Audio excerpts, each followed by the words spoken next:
Bonjour bien-aimés et bienvenue à notre rendez-vous de lecture de la Bible. Aujourd'hui, nous allons lire Proverbes chapitre 20 qui comporte 30 versets. Nous allons lire dans la version dans la version 8 secondes. Dans la version 8 secondes, en précisant la référence de chaque verset. Nous commençons à partir du verset 1. Et après notre lecture, nous allons exécuter un cantique bien connu, mais parfois dans des circonstances un peu douloureuses.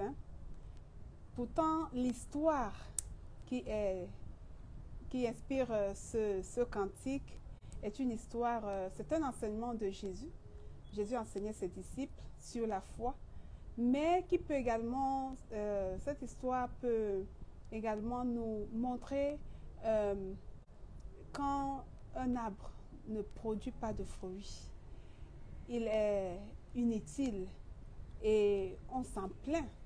On se demande, on a semé, on s'attend à avoir une récolte. Et quand on vient chercher la récolte, on ne trouve rien. Pourtant, on a semé avec espérance. Donc, nous allons voir, nous allons exécuter le chant. Et c'est une très belle histoire qui va nous encourager et nous pousser à véritablement être des personnes qui produisent du fruit et du fruit qui demeure. Voilà, nous allons donc commencer notre lecture. Proverbes chapitre 20, verset 1. Le vin est moqueur. Les boissons fortes sont tumultueuses. Quiconque en fait excès n'est pas sage. Verset 2. La terreur qu'inspire le roi est comme le rugissement d'un lion. Celui qui l'irrite pêche contre lui-même.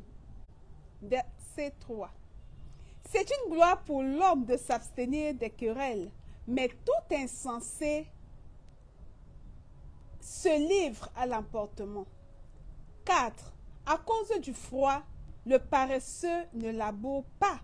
À la moisson, il voudrait récolter, mais il n'y a rien. 5. Les desseins dans le cœur de l'homme sont des eaux profondes, mais l'homme intelligent sait y puiser. 6. Beaucoup de gens proclament leur bonté, mais un homme fidèle, qui le trouvera? 7. Le juste marche dans son intégrité. Heureux ses enfants après lui. 8. Le roi assis sur le trône de la justice dissipe tout mal par son regard. 9. Qui dira: j'ai purifié mon cœur, je suis net de mon péché. 10. Deux sortes de poids, deux sortes de fards sont l'un et l'autre en abomination à l'Éternel. 11. L'enfant laisse déjà voir par ses actions si sa conduite sera pure et droite. 12. L'oreille qui entend et l'œil qui voit, c'est l'Éternel qui les a fait l'un et l'autre. 13. N'aime pas le sommeil, de peur que tu ne deviennes pauvre. Ouvre les yeux, tu seras rassasié de pain. 14. Mauvais, mauvais, dit l'acheteur, et en s'en allant, il se félicite. 15. Il y a de l'or et beaucoup de perles, mais les lèvres savantes sont un objet précieux. 16. Prends son vêtement, car il a cautionné autrui. Exige de lui des gages à cause des étrangers. 17. Le pain du mensonge est doux à l'homme, et plus tard, sa bouche est remplie de gravier. 18. Les projets s'affermissent par le conseil. Fais la guerre avec prudence. 19. Celui qui répand la calomnie dévoile les secrets. Ne te mêle pas avec celui qui ouvre ses lèvres. 20. Si quelqu'un maudit son père et sa mère, sa lampe s'éteindra au milieu des ténèbres. 21. Un héritage promptement acquis dès l'origine ne sera pas béni quand viendra la fin. 22. Ne dis pas, je rendrai le mal. Espère en l'Éternel et il te délivrera. 23. L'Éternel a en horreur 2 sortes de poids, et la balance fausse n'est pas une chose bonne. 24. C'est l'Éternel qui dirige les pas de l'homme, mais l'homme peut-il comprendre sa voie? 25. C'est un piège pour l'homme que de prendre à la légère un engagement sacré et de ne réfléchir qu'après avoir fait un vœu. 26. Un roi sage dissipe les méchants et fait passer sur eux la roue. 27. Le souffle de l'homme est une lampe de l'Éternel. Il pénètre jusqu'au fond des entrailles. 28. La bonté et la fidélité gardent le roi et il soutient son trône par la bonté. 29. La force est la gloire des jeunes gens et les cheveux blancs sont l'ornement des vieillards. Verset 30. Les plaies d'une blessure sont un remède pour le méchant. De même, les coups qui pénètrent jusqu'au fond des entrailles. Je reprends le dernier verset de verset 30 de Proverbes chapitre 22. Les plaies d'une blessure sont un remède pour le méchant. De même, les coups qui pénètrent jusqu'au fond des entrailles. Voilà, bien-aimés, les 30 versets de Proverbes chapitre 20. Nous allons passer à notre chant, non sans avoir relevé un ou deux versets. Le premier se trouve dans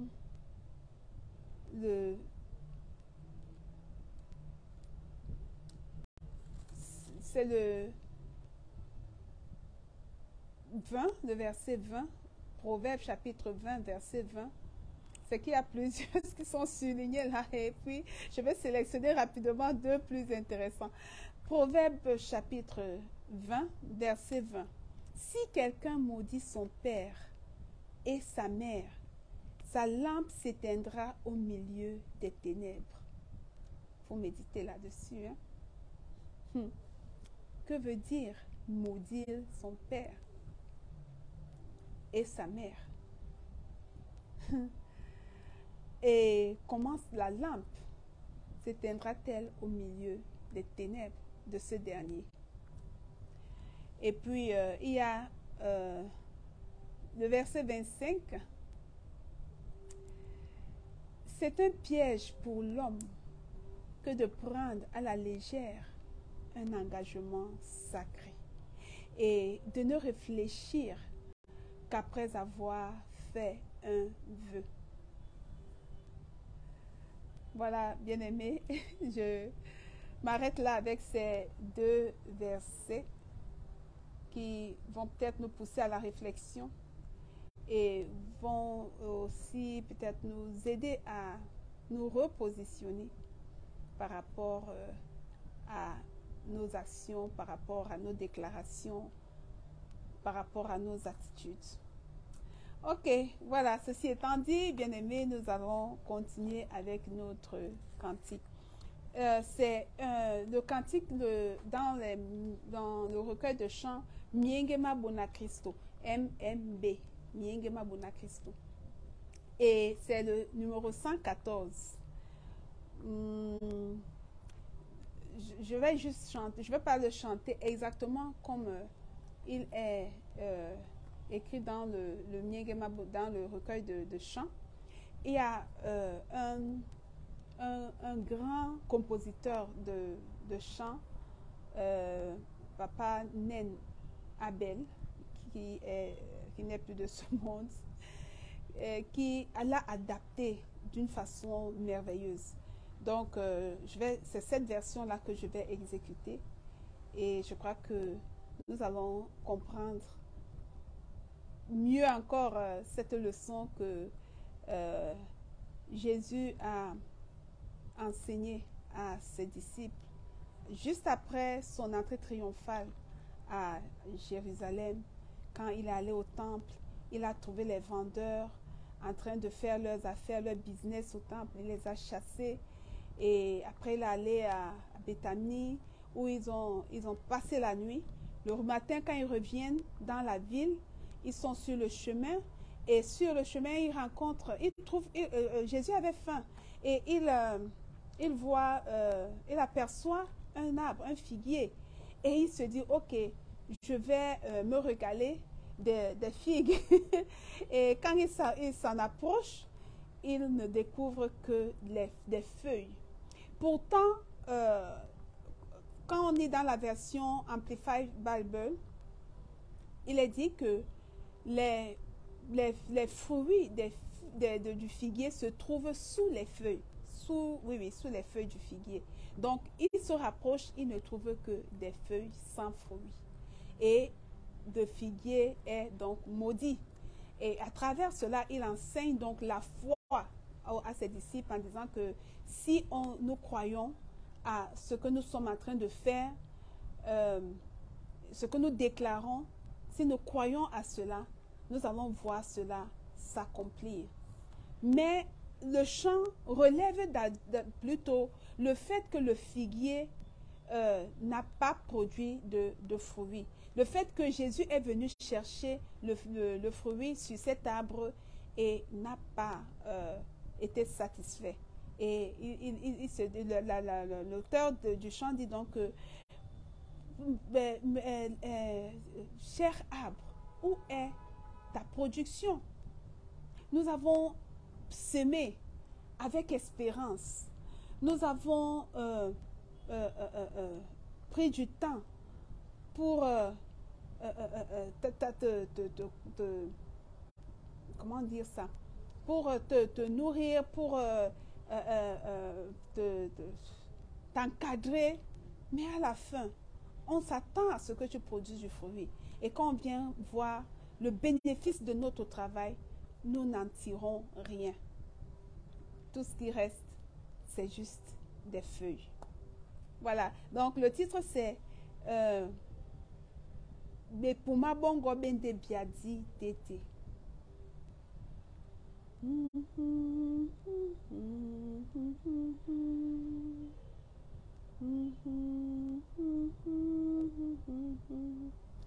Un, deux, trois et chant. Tolambo biadi tete.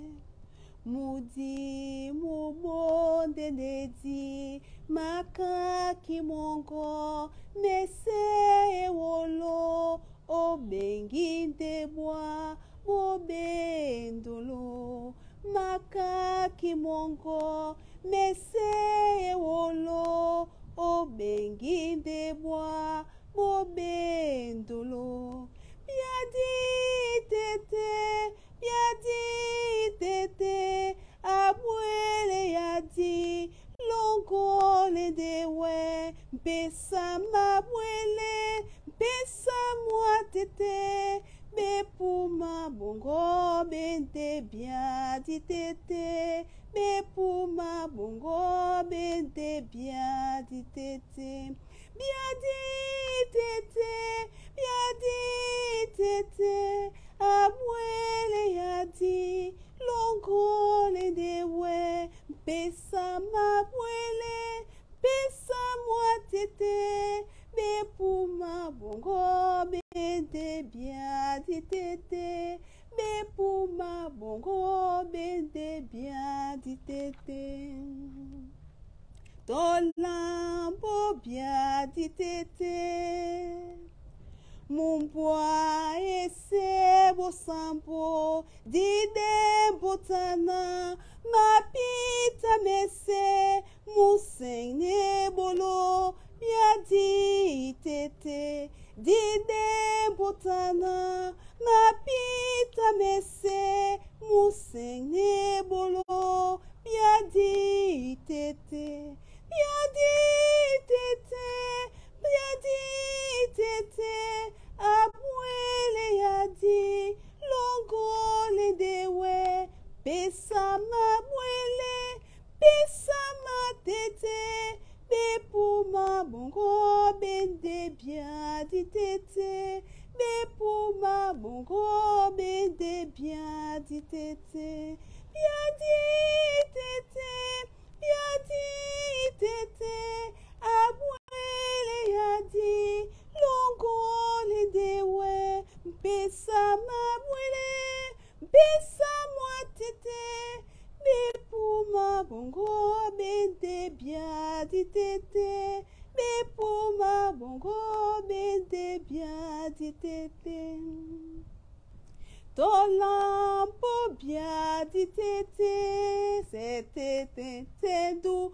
Tu o mongele. Dike misoma. Soma muaso. Di tongwele de. Bien dit tété. Dike misoma. Soma muaso. Di tongwele de. Bien dit tété. Bien dit tété. Bien dit tété. Abuele yadi longo le dewe. Pesa mabuele. Pesa ma tété. Bepuma bongo bende bien dit tété. Bepuma bongo bende bien dit tété. Bien dit tété. Bien dit tété. Abuele yadi longo le dewe. Pesa mabuele. Pesa moi tété. Bepuma bongo bende bien dit tété. Bepuma bongo bende bien dit tété. Bien dit tété. Bien dit tété. Abuele yadi longo le dewe. Pesa mabuele. Pesa moi tété. Bepuma bongo bende bien dit tété. Bepuma bongo bende bien dit tété.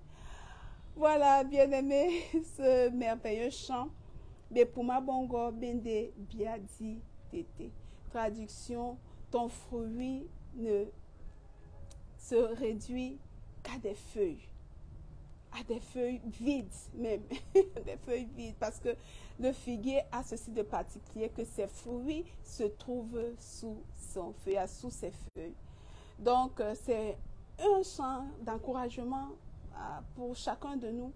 Si nous sommes des enfants de Dieu, si nous avons été sauvés, il y a quelqu'un qui a travaillé pour cela, il y a quelqu'un qui a prié, il y a quelqu'un qui nous a prêché l'évangile. Et sachant que tout ce que nous faisons, que ce soit les prophéties, la prédication, la guérison, tout ce que nous pouvons faire, le but c'est quoi? C'est de gagner des âmes au Christ, parce que l'évangélisation est le battement du cœur de Dieu. Donc nous avons besoin vraiment de produire du fruit. Gagner des âmes à Christ, c'est également produire du fruit. Donc, ne nous contentons pas de rester dans la maison de Dieu ou bien de rester dans notre coin en nous disant, nous sommes sauvés, nous avons vraiment le gros lot, tout va bien. Et quand le Seigneur viendra, il faudra que nous rendions compte et de ce que nous avons été plantés quelque part, nous avons été arrosés, nous avons été nourris, nous avons été, comment on dit ça, engraissés même pour que nous puissions produire du bon fruit. Mais si le Seigneur vient et trouve que nous n'avons pas de fruit, que nous n'avons que des feuilles vides, ce sera un problème.